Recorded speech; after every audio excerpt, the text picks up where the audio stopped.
Tack. So, it is a great honor. I was actually sitting with not the ChatGPT prompt, but with a Google prompt, or a search engine looking for who will talk about the future in an interesting way. And I found you, Matthew.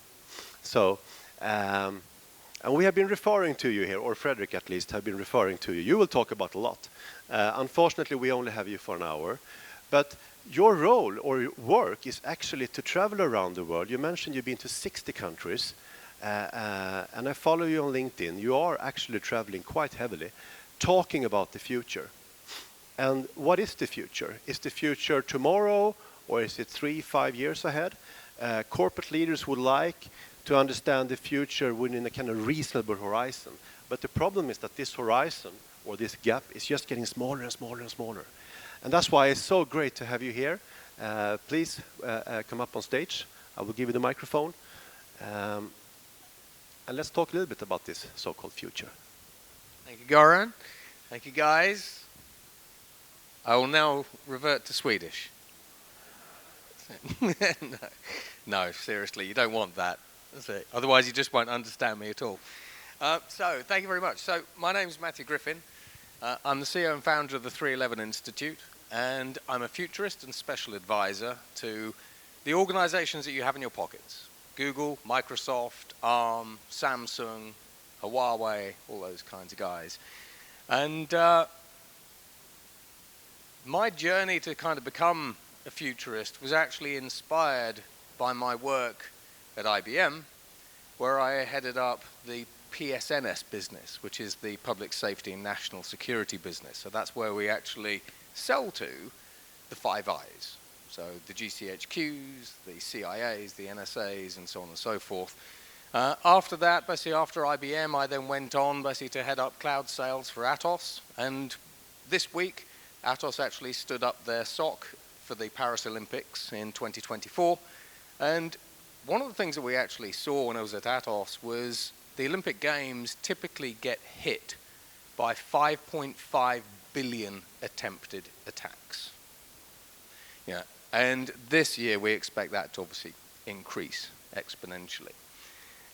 So there we go. There we go. Technology does work. Yeah, I've had that before. So when I was at IBM, when you're working with national security agencies, firstly, it's very difficult to try to figure out what their problems are, because unless you're cleared, they just can't tell you. But secondly, they aren't really interested in what's happening today. They want to know what's happening in the future, typically N+1, N+2 generations, because they want to be ahead of their adversaries. So that led me to do a whole variety of things, which I'll include in this presentation. So what I'm going to do is I'm going to be talking about future foundations. I'm then going to be talking about the crime industry, because I think it's important to understand the adversaries that you're actually against. We're going to talk about the threat spaces. We're going to talk about criminals at the gate, which I shall explain what that is when we get to it. And then I'm going to talk to you about the deep future, but with a twist. Now, when we have a look at the future, there are lots and lots of things that we need to pay attention to. Yeah, we call them signals. There are big signals. For example, when we have a look at the cyberspace, ransomware is a big signal. But there are little signals that we need to pay attention to as well. So, for example, the development of NMR quantum computers, the development basically of new computer chips from a cybersecurity perspective, if we keep it narrow. So I track over 250 megatrends, because these trends do impact you and your clients directly or indirectly. So for example, the current geopolitical arena affects all of you from a cybersecurity perspective, because you have different nation states going against different nation states, just because. And MI5's Director General went on record yesterday and he said the scale of Chinese hacking and the scale of Chinese espionage is so great that the Five Eyes community called it out. which is something they never do. We had every single Director General for all of the Five Eyes national security agencies over in the US yesterday on stage together. So that shows where we are going, the trajectory. Here, this was actually, the foundation of this was really put together in the national security agencies. In here, there are over 300 emerging technologies. So we go all the way up to 50 years out, and you can download them with the QR code. However, having worked basically with these different agencies, as well as things like the serious organised crime groups in the UK Home Office, I saw this kind of gap. Because the adversaries that you are up against are unbounded by the law. When you go to a company or a client and say, how do you gain customers? They go, well, marketing, and we've got new business development guys. When you go to the serious organised crime groups and say, how do you get new business? They go, just shot someone in the head, right? So I wrote this, and again, scan the QR code, you can download that. When we have a look at the serious organised crime agencies and groups and everything else, they operate by fundamentally different rules. They operate in the grey zone. They operate illegally. However, as legitimate companies, you can take all of these serious organised crime tools' tricks, legalise them, and turn them into your own strategy. So for example, if serious organised crime groups want to set up shop, for example, in Stockholm, and that's very safe here, but let's pretend, what they will do is they will tap into people who are from their country. So they essentially tap into envoys. It's like Chinatown would tap into Chinatown, that kind of stuff. In the legal world, we just kind of call that business development. Agencies and so on and so forth. Lobbying, they will go to politicians and say, I really think you should vote for this, or you should do this. The legal terms are lobbying. So there's lots that we can do to copy what the serious organised crime groups do. Now, this was really born out of my work with the national security agencies, because when we have a look at trying to understand the future, there are three things that really we're trying to understand. What is the problem that we are solving? The innovator's dilemma, and it might be hack something. How do we solve that problem? Well, it's a combination generally of technologies. We combine all these technologies together and they create our new product or service, our next smartphone, our next exploit, our next attack, or a next threat surface. So there are over 187 emerging technologies on here spanning 50 years. And when we have a look at some of them, for example, 4D printing. Recently I was with the IATA, the airline industry. If we can manipulate the CAD file for a 4D printed jet engine part, then when that jet engine part reaches 30,000 feet, the pressure at 30,000 feet drops, the part changes shape and explodes the engine. When we have a look at things like compute, we've got all sorts of things going on. We're obviously moving to quantum computers. Now, we know that quantum computers have the capability to crack 70% of all of the world's encryption. We've been able to demonstrate that you can crack even the most stringent encryption in about 12 hours. One of the retorts that I get is, well, criminals won't get their hands on a quantum computer, right? Bearing in mind these are available as a service anyway. So when we get to about 1,000 qubits, that's when things start getting interesting. However, about 4 years ago at a Black Hat conference, there was a Black Hat hacker who created a quantum computer in his garage. It's a nuclear magnetic resonance quantum computer, only 2 qubits, but we scale it. In China, they're selling 2-qubit quantum computers for $5,000 to schools. Now, you can aggregate this together. In Europe, we're actually starting to create federated quantum computer supercomputer clusters. So to think that to think basically that a criminal will never get access to a quantum computer is wrong. There's ways they can get access to the Google ones, the D-Wave ones, the IBM quantum computers, and so on and so forth. Now, when we have a look at intelligence, artificial intelligence is a general purpose technology. It's a blank slate. We can use it for good, we can use it for bad. I'll discuss that. But when we actually have a look at things from a security perspective, we've got artificial immune systems being developed, companies like Darktrace. We've got binary visualization. How many of you have actually used machine learning to identify whether a site is a phishing site or not? The University of Portsmouth started running code through machine vision systems. And what they found was that if you use artificial intelligence machine vision systems, you can identify malware, phishing sites, that kind of stuff with a 99% level of accuracy. But it's a completely new way to try to unmask criminal activity.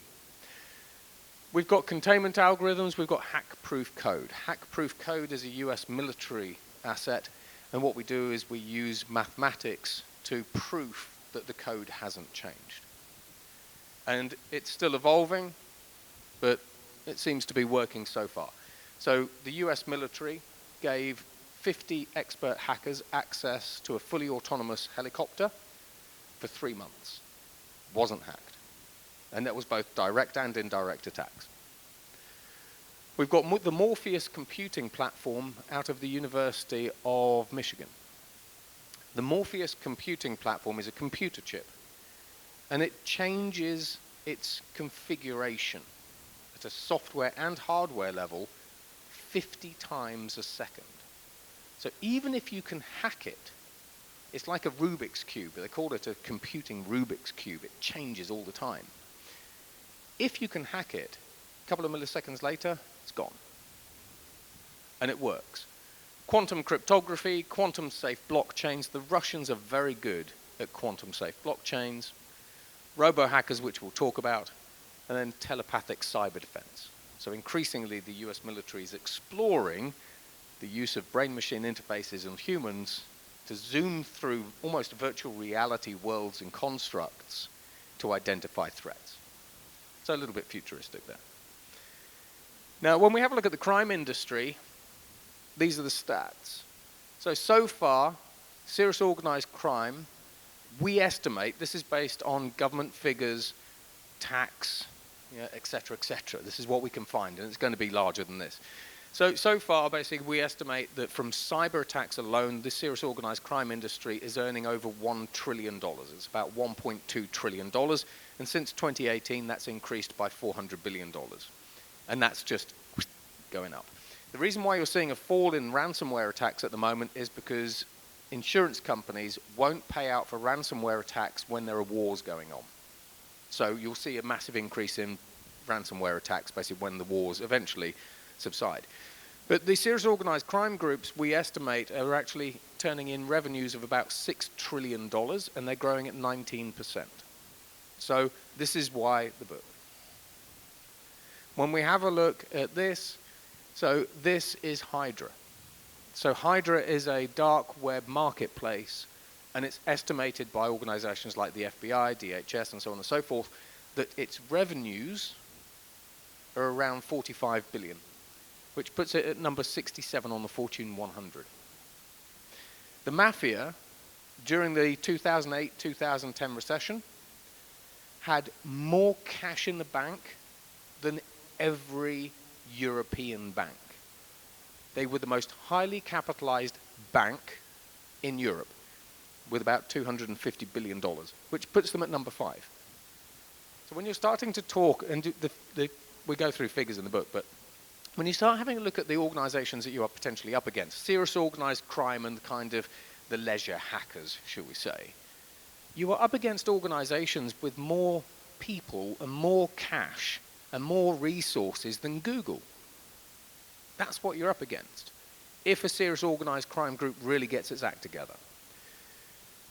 This is worth noting. The cost of me launching an attack on you, whether it's direct or indirect, whether I'm after you or not, you just get caught up in my web, is dropping to zero. Increasingly, it is low cost, so I can attack you cheaper than ever before. It's low risk. I do a lot of work with police. I mean, frankly, if you got scammed out of $50,000 right here, right now, who do you call? The police? Yeah? Crime incident unit number? Do you think they're going to catch them? No. Get your money back? No. Although, when we talk about getting our money back, one thing we have actually seen is recently we had just as a little side story. If we had a client basically that had over $1 million drained out of his Bitcoin wallet because he was scammed, the lawyers airdropped an NFT restraining order and stop order on the exchange that was holding his crypto wallet, and so the hacker couldn't get his funds out, and the hacker then gave all the money back. So when you have a look at the legal profession, they're actually up to some stuff.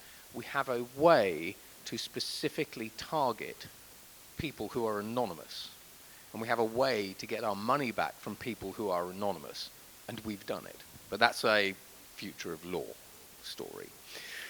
Now, when we have a look at the dark web price list, no real surprises. Your login's $1, your credit card's $3, and these are just decreasing. $50 for a bit of malware, $129 basically for my personal email address, but as an executive email login, $1,500. So guess, I mean, you know why they're paying that amount of money, don't you? But that's the dark web price list right now.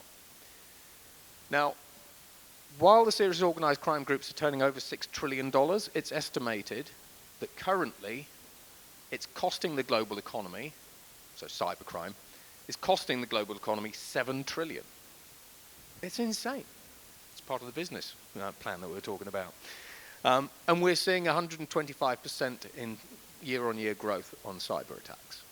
This is slow, by the way. This is a slow year. Now, last year, we saw 493 million ransomware attacks, bearing in mind that we're not paying out for ransomware attacks from an insurance perspective at the moment because there's a war on. There's exceptions in the clauses.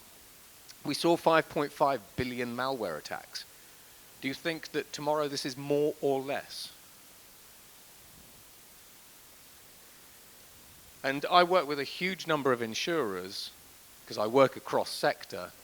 This is a trend that I'm seeing across the cybersecurity insurance industry. There are more insurers today that will not insure you for cybersecurity related losses. Now, in addition to that, Moody's, about 2 years ago, bought a cyber validation company for $250 million. Increasingly, if you want a AA rating, credit rating, you need to be able to prove to the credit agencies like Moody's that your cybersecurity checks are up to date. So increasingly, the ratings agencies are starting to evaluate your company's credit worthiness based on your cybersecurity posture.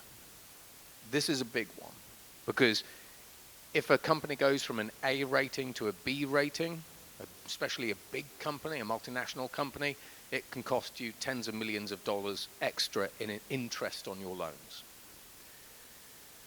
Personally, I've been saying this for like 10 years. Decentralized cyber defense doesn't work.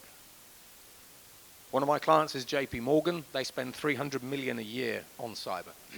They've got a team of about 250 people. They're all experts. They're looking out for everything. When you have a look at SMBs, how many SMBs, when you talk to them, say, yes, here's my cybersecurity team, here's my CISO? None of them. Now, the criminals know this. So as a criminal, I go specifically after JP Morgan with my best guys, my best team. I go and target them directly. I try to figure out how to get into them. But basically, when we have a look at the other organizations out there, you're easy. You're low-hanging fruit. So the cyber criminals are increasingly going after the SME and SMB market because you don't have the protections, you don't have the education. You're much more likely to press the phishing, the download this cat GIF, link. So this is where I say increasingly what we should do is we should centralize cybersecurity. Now in the US there's a system called the HACCP system. There are 400 US banks that are now tied directly into this HACCP system. It's run by the NSA and it's managed by the Department of Homeland Security. And essentially it is a centralized system that is looking out for threats, and if one bank gets attacked, then the other banks get notified, etc., etc. But yeah. I thought I killed that. There you go. I do want to exit it. There you go. Now, when we have a look at organizations like Lockheed Martin, British Aerospace, Northrop Grumman, we're starting to see this predictive cyber defense. So what we do is, using big data and artificial intelligence, we analyze the dark web and we look at all the different forums and communities, and we see that people in one forum are saying, I think it would be really great if we attack XYZ.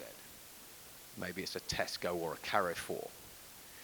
We then see exploits being downloaded and we generally see chatter on the dark web. At that point, we have a fairly good idea that Carrefour is going to be attacked via a SQL injection attack. So we can forewarn them and say, by the way, we think people are coming after you here. But this is one of the most interesting ones. This is from a company called Forta. Now, Forta monitor the blockchain. And they went to Euler Hermes and said, we have seen strange activity on your blockchain protocol. We think criminals are going to drain $250 million worth of crypto from your chain.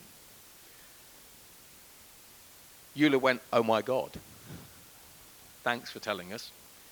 2 minutes later-ish, $250 million was drained from the Euler Hermes chain. Gone. So here's the thing. On the one hand, increasingly, we have some predictive tools and some predictive things that we can use to say, we think you are going to be attacked because we've seen this activity. However, Euler, do you really think Euler could have unplugged all of their servers in 2 minutes? So from a client perspective, we've got this problem of seeing something happen, but then being able to respond at speed, because the world is speeding up. So this was a very interesting one, and Euler did actually get their money back. So you can look this one up. Now, when we have a look at crime economics, do you seriously think that in the future we're not going to have more cyber criminals? In developed nations, basically, we sort of look at this and go, but why, basically, are we seeing more and more people in the developing world take up cyber crime?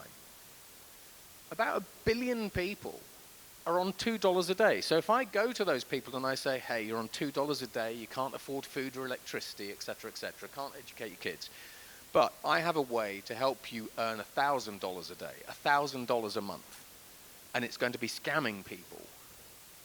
Would you take that up? So we have 700 million people being connected right now. By 2030, every single person on the planet could be connected. We have 4 billion people connected today. That can quite easily go to 7 to 8. And a lot of those people will be on this kind of salary. So now what we're seeing is increasingly sort of across parts of Asia and especially Africa, we're seeing children actually going to school to learn a trade. Except that trade is scamming. It's cybercrime. We're then seeing Africa increasingly being used as the test bed for new attacks, new exploits, new scams and things. Because if I go and try and attack an African bank, I can see if something works. And if it works, then maybe I'll go and attack another bank. A bank with better security like JP Morgan. So Africa is increasingly the cyber test bed. So when you're looking for new things, what's going on? Look at generally the developed world. Now, when we have a look at law enforcement, that's a joke. Europol, Interpol, local and regionalized policing, FBI. Increasingly, we have a problem of attribution, let's face it.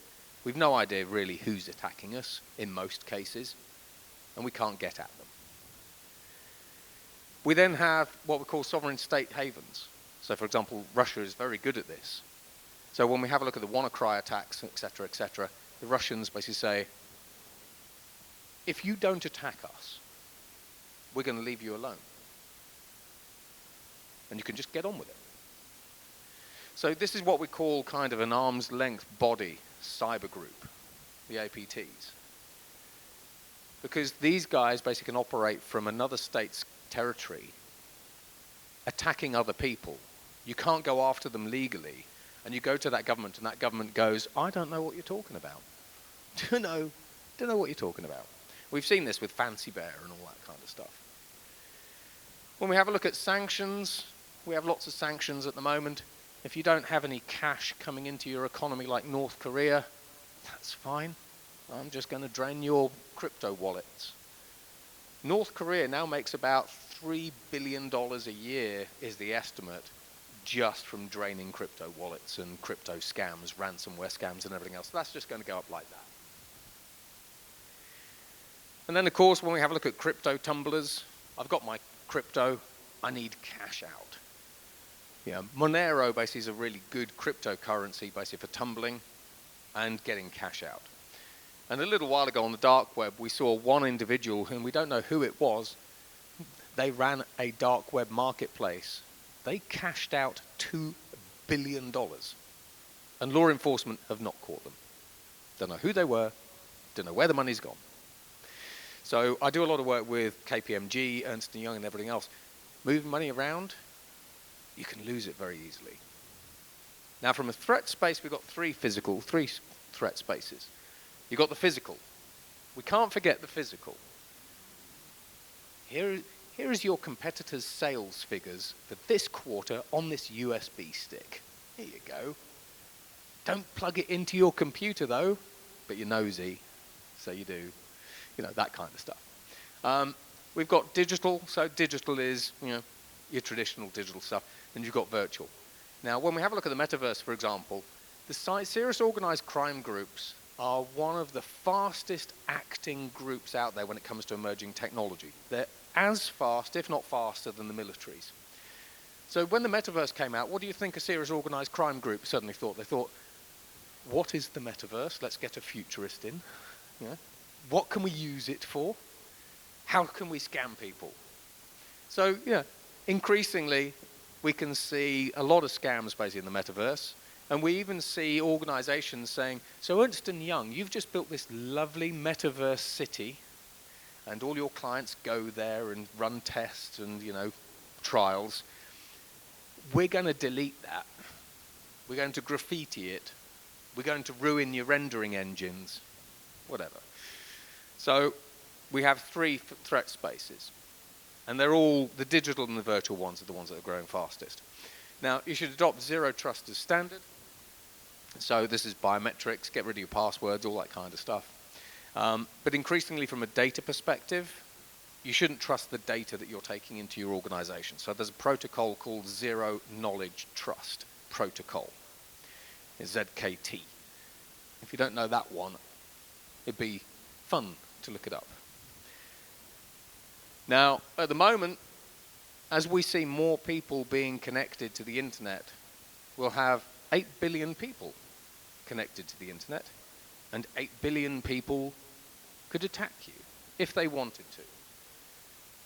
However, we've already got billions of bots, and these bots are moving from auto to autonomous. So one individual can create 1 million bots. This is the real threat, because how do you defend against that scale and that volume? Criminals have got help desks. Because I'm an idiot, I've no idea basically how to run a cyber campaign. So I go to the dark web, download Tor, find a bit of maybe DDoS malware, but I don't know what it is. I need a bit of help. So I contact a help desk. And the lovely help desk says, so Matthew, thank you very much for downloading the latest malware. Welcome. What can we help you with today? Well, I'd like to attack Carrefour. I'd like to attack Centrica. Oh, we can certainly help you with that. Right? And they will take through. But they'll take a percentage of the earnings. You know, if I get $1 million out of someone, you know, they'll take 3%. It's commission. These help desks are really good. It's ironic. Now, when we have a look at criminals at the gate, there's a ton. One of the problems I had is actually finding enough time to go through some of the new attacks that we're seeing and everything else. So some of these you'll know, some of these you won't. Now, artificial intelligence, a couple of little stats for you. So ChatGPT has 1% of the neural network connections of the brain. So you can think of ChatGPT as having 1% of the capacity of the human brain at the moment. It has a verbal IQ of 155, puts it in the top 1% of humans. It has 1,000 times more general knowledge than anyone. So it's 1,000 times more general knowledge, not specialist, general knowledge than anyone. And it learns 300 million times faster than you do. This is, I mean, technically this isn't now. This is like, 5 months ago, right? This is the AI, a $30 billion AI that you and other people now have access to. In addition to that, we're already seeing artificial intelligences from Google DeepMind that create their own algorithms and then self-improve those algorithms and evolve those algorithms. They do it really well. So we have artificial intelligence that is already evolving itself. From Google, we've already got AIs creating new AIs. You can look all this up. Trust me, I'm a futurist. This is a fun one, though. Uber. Uber have an artificial intelligence called Poet. It is it's an open-ended AI. And what it does is it creates its own problems and then figures out how to solve them. Now, at the moment, that's commercial, right? Now imagine that kind of open-ended artificial intelligence being in the hands of a criminal. My problem is hacking Centrica. And the AI goes, great, hang on, let me work on that problem for you. I've solved it. So these are young, they're immature artificial intelligences, but the technology develops very rapidly. Now by 2028, according to DeepMind and Google, these large language models, the AIs we have today, will be 10 times bigger. Actually, they'll be 1,000 times bigger, which means they'll have 10% of the capacity of the human brain. But it's estimated they'll have an IQ of 1,600. I had to look that up because I thought you couldn't have an IQ of 1,600, but apparently IQ is unlimited. And they will have 1 billion times more general knowledge than any of us. Now, this is artificial general intelligence. 2028, 2032, when you have a look at ChatGPT and Google Impala, they already use AGI-like frameworks. They use something called a master of experts model. So we can discuss AGI if you want. But now, what this means is this. I'm an idiot. I have no skills. But I want to attack another European company. Let's attack UBS. So I say, please write some malware. Please write some new code for some malware. I want to attack someone. And the system does it. Now, the SANS Institute did this with ransomware and ChatGPT. ChatGPT's got guardrails. But when we actually have a look at open source LLMs, they don't have the same guardrails. So the SANS Institute managed to get these large language models to write ransomware. because they are coding. So I'm not a coder, I'm not a hacker, but I can increasingly use AI to create malware. I was with Visa in Spain, in Barcelona, probably about 5-6 months ago, and we had the CISO from the US Federal Reserve, and he was talking about a piece of malware called MageCart. And he was standing on stage and said, so the biggest problems that we actually see is we've got MageCart, and it's a digital skimming software, malware. And anyway, he's talking about it. I went to Google Bard and said, pull up the code for MageCart, and it pulled up the code. And I said, how would I develop MageCart so that it can't be detected by cyber defense systems? And it said, well, here's some options. And one of them was obfuscate the code. So what I then did is I used Google Bard to obfuscate the MageCart malware. And it obfuscated it. Then I went on stage and said, so thanks, John. You might wonder why I've got my iPad. And it's because we've basically just evolved the MageCart malware. He was the CISO for the US Federal Reserve. He was rather surprised. And then checked it and was like, what the? Okay. So exploits in minutes. It comes back to that, the cost of attacking you is dropping to 0 in terms of skills, cost, speed, ability. Now, we've already seen artificial intelligence embedded into malware, so we've seen the evolution of polymorphic malware. So these are malwares, basically, that evolve themselves. So one minute they look like this, the next they look like this, the next they look like whatever. So we've already seen many examples of self-evolving polymorphic malware which is able to evade defenses, even defenses of some of the biggest companies. We've got robo-hackers. So when we have a look at capture the flag competitions, about 4 years ago, these have been on the increase for a while. This is essentially the development of fully autonomous, defensive or offensive artificial intelligences that can either find a proof of vulnerability in a system and then say, what do you want to do? I found a vulnerability in the code. Do you want me to attack it or do you want me to patch it? So IBM Watson is patching, BlackBerry Jarvis is patching, but one of these is called Mayhem, and it's embedded in the US Pentagon systems, the missile defense systems. And again, look that up, can't make that up, because literally you have an AI called Mayhem embedded in the US Pentagon's mission critical systems that is looking for inbound threats, detecting them while looking at the code and then patching the code. So at what point do we actually see these robo-hackers which can hack and find proof of vulnerabilities 100 million times faster than a human just go fully autonomous and get into the wild? You can't defend against that. Even your biggest customers are going to have problems. Adversarial attacks.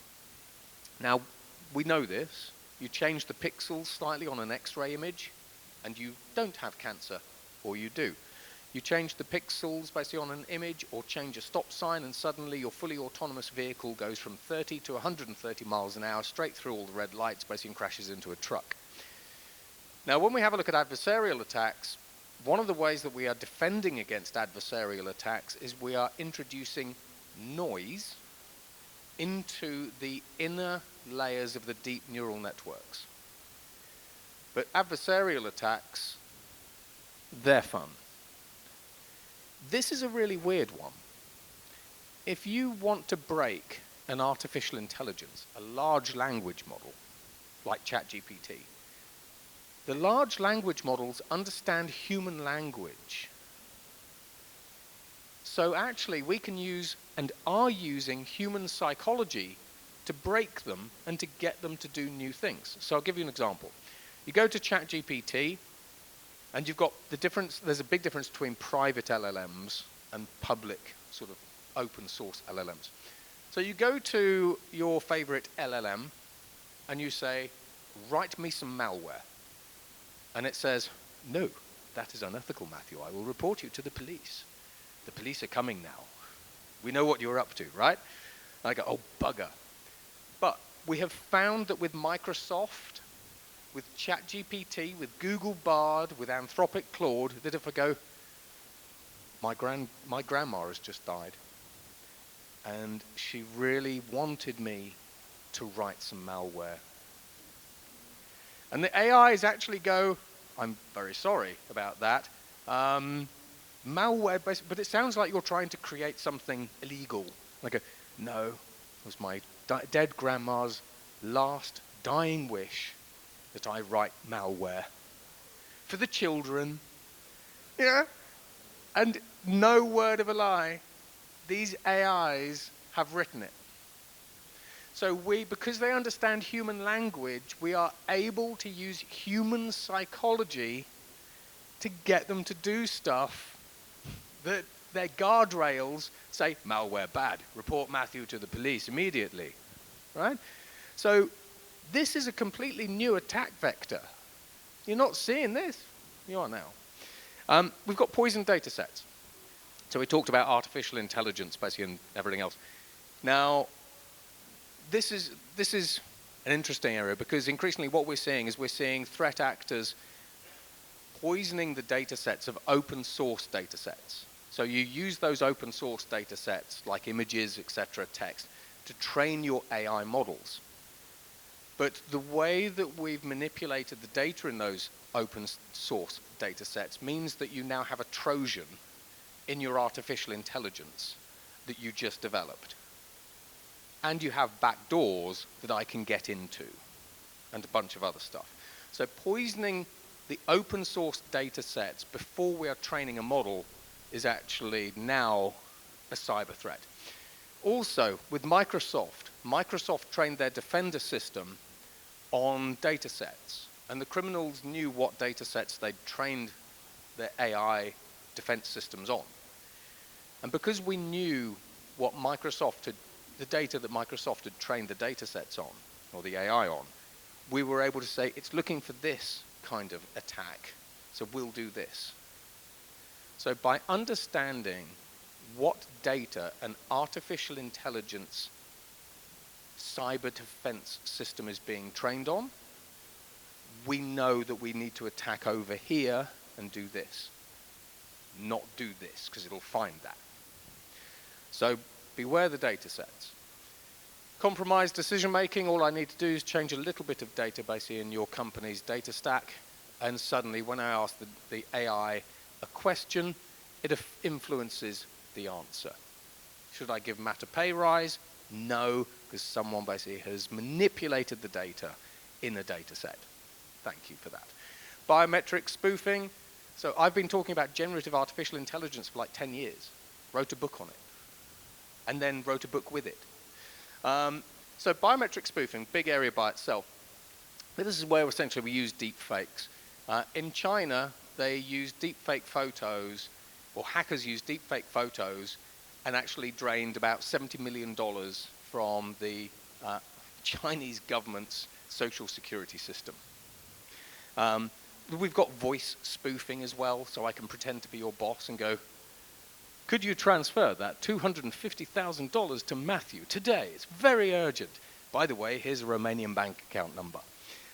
So we've actually seen CEOs actually, as well as CFOs, actually starting to move huge amounts of money because they went, but I spoke to you. You were on the phone. No, I was on holiday. I didn't phone you up. Why would I do that? So biometric spoofing is really interesting. But there's also one that people are missing. We can use deep fakes to manipulate GIS data. We can also hack satellites, by the way, on that sort of front. So we're using deepfakes not just to clone your face or your voice or your mannerisms and behaviors.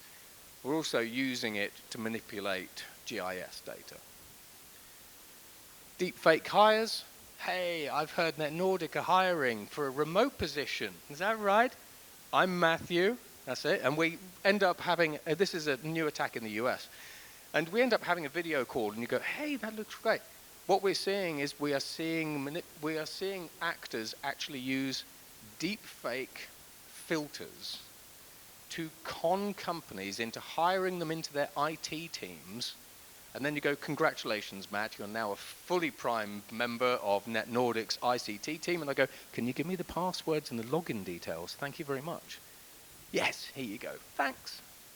What can you tell us about your project B and how it will help people get rich right now? Today we are launching an investment project that is working right now if you see this video. Absolutely everyone can earn in it. Everything is very simple. You invest your money in Bitcoin for TeslaTreeBot.net is our bot, after which everyone who invested their cryptocurrency will be able to receive exactly 30% of dividends every day from the invested amount. How long will it take for dividends to arrive? I'm sure that from 3 months. Is the number of seats unlimited? Yes, absolutely. So deepfakes for crypto pump and dump schemes. We've seen 300 billion in crypto actually now being exfiltrated because we can use deepfakes to clone anything. So when we talk about online deepfakes, by the way, if I can manipulate pixels and sound, I can do anything. So deepfakes is a whole conversation. Generative AI and that thing is a whole conversation. Vishing. So it's the new form of phishing with a PH. Vishing is where I clone your voice and then I phish you to get you to transfer money to me.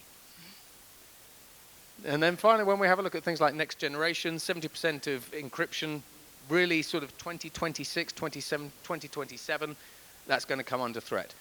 Now, we've also just created a brand new algorithm which brings that date forward. When we have a look at behavioral engineering, we can attack you using behavioral engineering.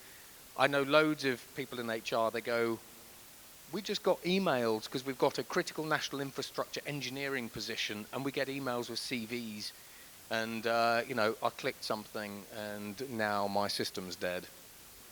Cookie stealers, if you want to bypass MFA and two-factor authentication, newish attack, cookie stealing. I steal your cookies, and now I can log in to your Microsoft Teams account, change it, delete it, do whatever I want to do. So cookie stealing basically is a fun new-ish threat. Details matter.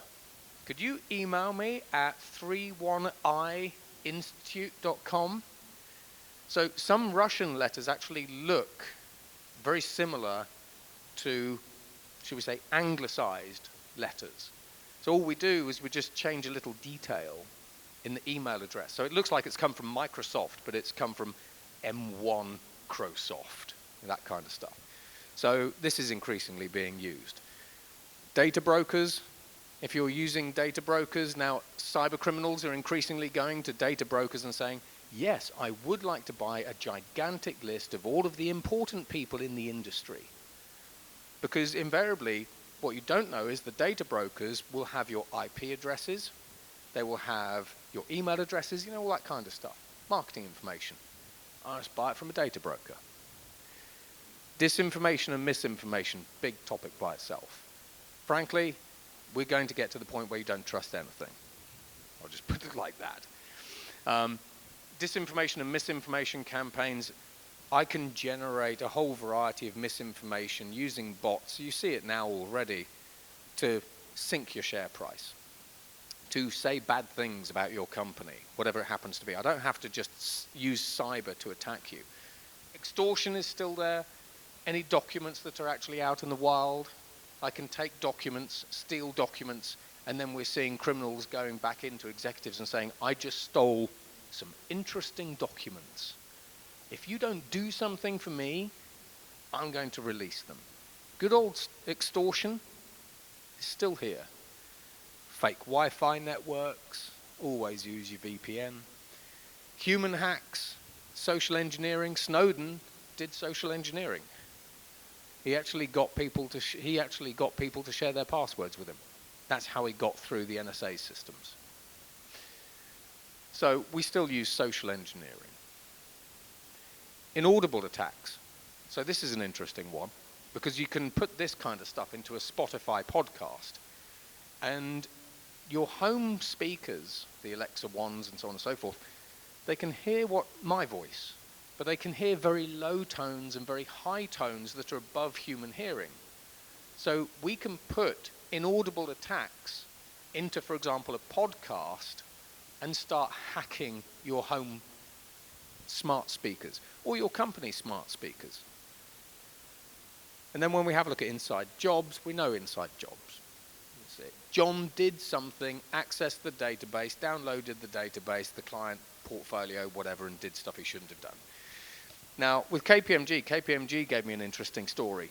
They were closing a very, very large deal. It was a mergers and acquisitions deal.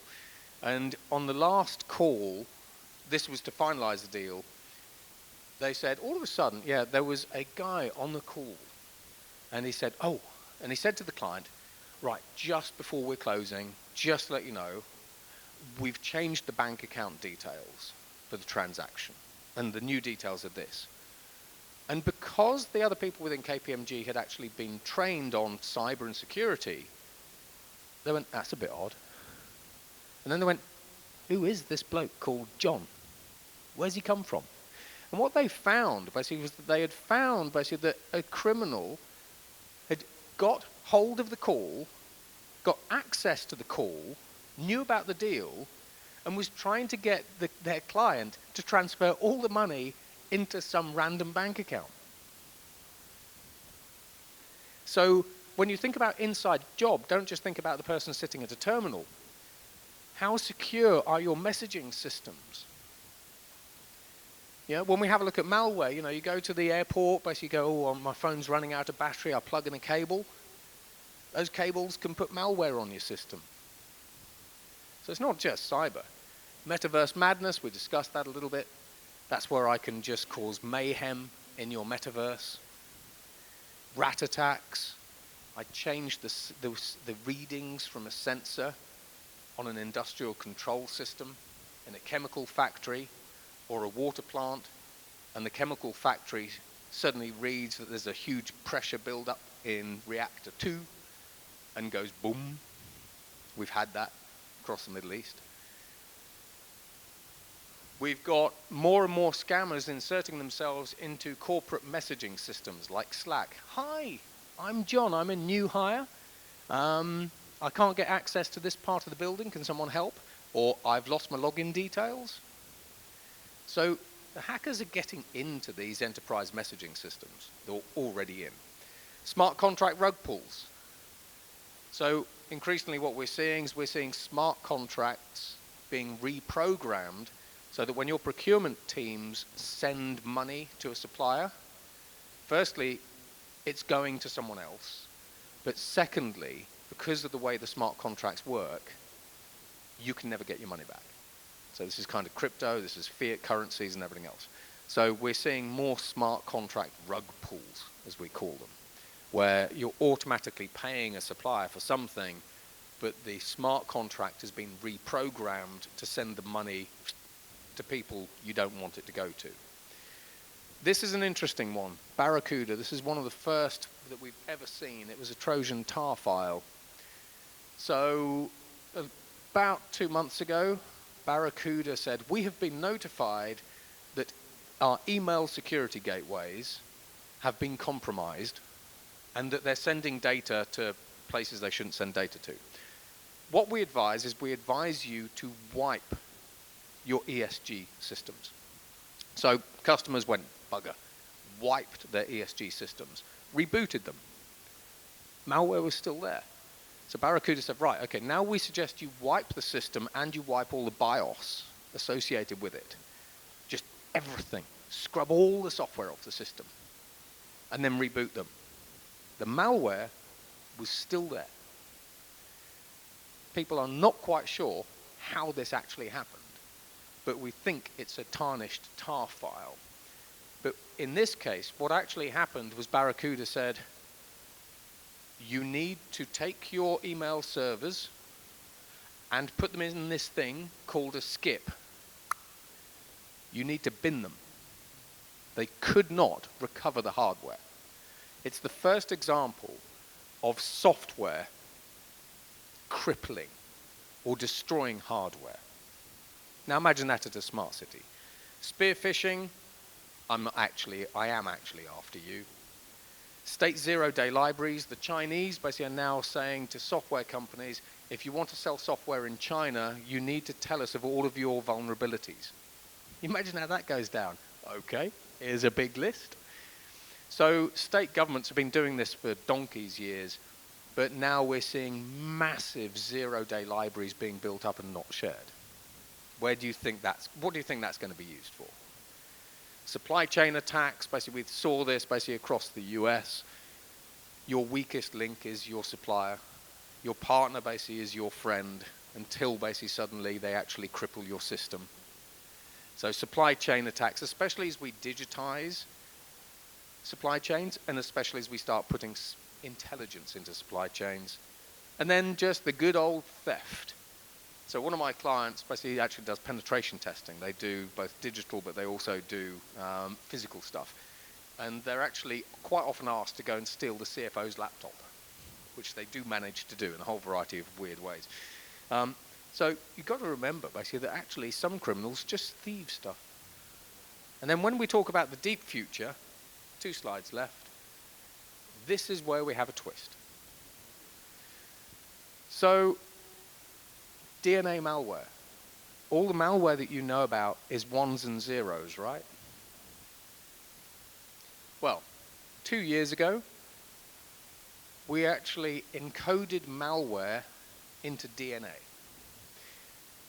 That DNA sample was sent to an American police force who used a gene sequencing system to decode it into ones and zeros. It then created an executable. So this malware was recompiled on their servers and then wiped their servers. So this police force's forensic servers were wiped because someone had encoded malware into actual DNA. And then when we have a look at criminal mind reading, brain-machine interfaces are now so advanced that these skull caps, I just go, I mean, if I do this as an experiment, don't think about your PIN number. Thanks for thinking about your PIN number, right? So with brain-machine interfaces, we've already been able to use BMIs, which is a little bit of fun, to be fair, to actually read your mind and actually extract secrets directly from your head. So when we talk about the future of security, physical and cyber, this is just scratching the surface. So I hope you enjoyed that. I hope you are freaked out. I hope your customers are freaked out. And stay safe.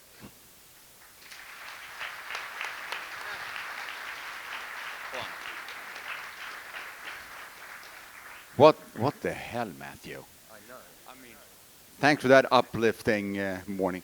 No, but all right, I have a couple of questions for you. So one, this, it's overwhelming, right, for all of us, I think, although we all work in this space.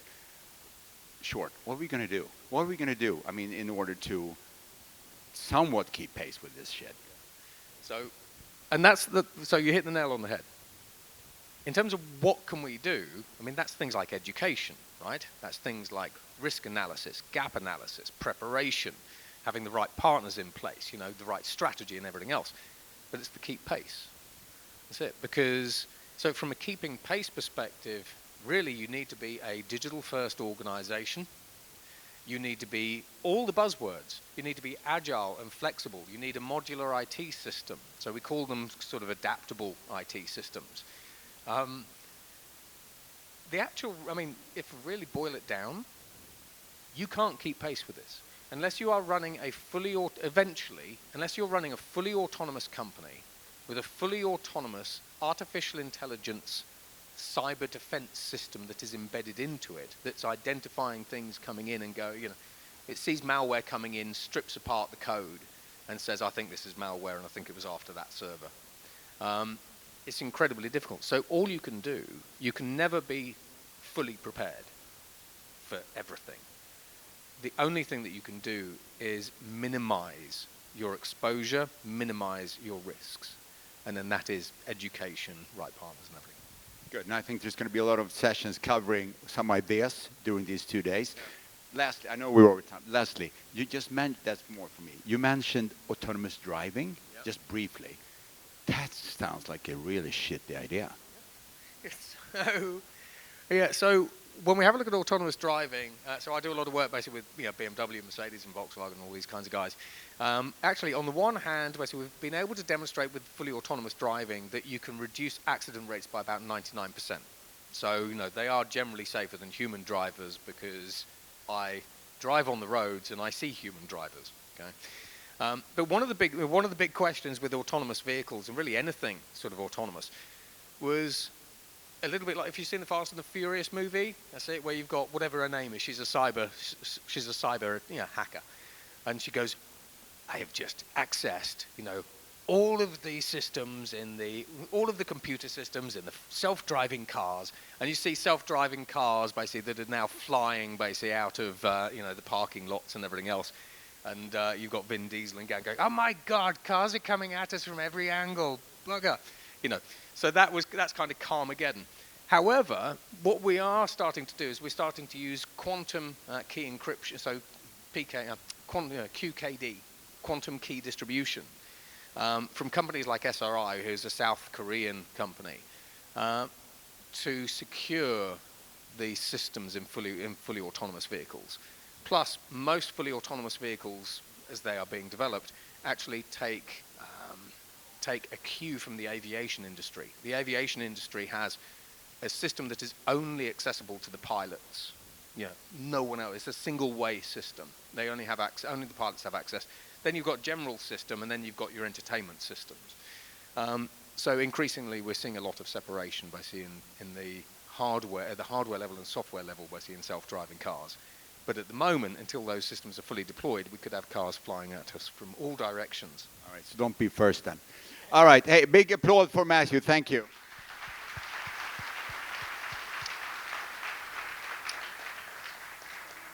So that was really interesting. Thank you. We're a little over. How is it? Vad fan pratar jag engelska nu för? Vi är lite över. Men vi ser klockan 11 tillbaka. Och då har vi vår eminenta Jesper som kommer att presentera. Så då har vi 20 minuter, lite paus, lite kaffe och lite grejer. Bra, tack!